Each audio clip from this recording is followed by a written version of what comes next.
இந்த கொஸ்டின் பாருங்களேன். என்ன கொடுத்துருக்காங்கன்னா, ஒரு முக்கோணம் கொடுத்துருக்குறாங்க. அதோடைய 3 பக்கங்கள் கொடுத்துருக்குறாங்க.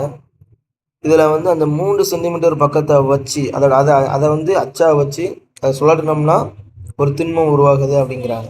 சரிங்களா? அப்படி உருவாகக்கூடிய திண்மத்தினுடைய கன அளவு அப்படின்னு கேட்குறாங்க. இப்போ அவங்க சொல்லக்கூடிய அந்த பக்கங்களுக்கு நம்ம முக்கோணம் வரைஞ்சு அது ஒரு செங்கோண முக்கோணமாக வரும். அப்படிதானே? ஓகே. இப்போ இதில் வந்து இந்த 3 சென்டிமீட்டர் பக்கத்தை வச்சு சுழட்டும் போது எப்படி மாறுதுன்னா நம்மளுக்கு ஒரு கூம்பு மாதிரி மாறுது. சரிங்களா?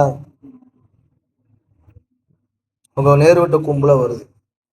அப்போ இந்த கிடைக்கக்கூடிய அந்த திண்மம் வந்து ஒரு கூம்புன்னு கண்டுபிடிச்சிருச்சுல. அப்போ அதோடைய கன அளவு நம்ம போடணும். சரிங்களா? அப்போ ஒரு செங்கோண முக்கோணத்தை ஒரு பகுதியை நம்ம அச்சாக சுழற்றும் போது அது எதாவது கிடைக்குன்னா நம்மளுக்கு கூம்பாக கிடைக்குது.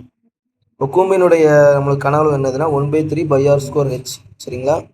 பையோட வேல்யூ என்ன கொடுத்துருக்காங்கன்னா 3.14. இதை யூஸ் பண்ண சொல்கிறாங்க. நம்ம உள்ள போட்டுட்டோம். எல்லா வேலையும் சப்ஸ்டிட் பண்ணாலும் நமக்கு என்ன வரும்னா 3.14 × 16. இப்போ இதுக்கடுத்து நம்ம பெருக்கி 2 பாயிண்ட்க்கு அப்புறம் நம்ம புள்ளி வைக்கிறத விட முதல் நம்பரை பெருக்குங்களேன். ஆப்ஷனை பார்த்துட்டு நம்ம யூஸ் பண்ணணும். முதல் நம்பர் பாருங்க. முதல் நம்பர் வந்து என்ன பண்ணுவோம்? 3.14 × 16 பெருக்குமா? முதல் 6 24. இப்போ கடைசி டிஜிட் 4ல் முடியுது. ஆப்ஷனில் பாருங்க, கடைசி டிஜிட் 4ல் முடியுது. ஒன்றே தான் இருக்கு. அப்படி தான் ஆன்சர். ரொம்ப நம்ம கஷ்டப்பட தேவையில்லை. அப்போ எல்லாம் இப்போ 2 ஆப்ஷன் 4 இருந்துச்சுன்னா நம்ம என்ன பண்ணணும்? நம்ம பெருக்கி பார்க்கணும். சரிங்களா? புரிஞ்சுதா?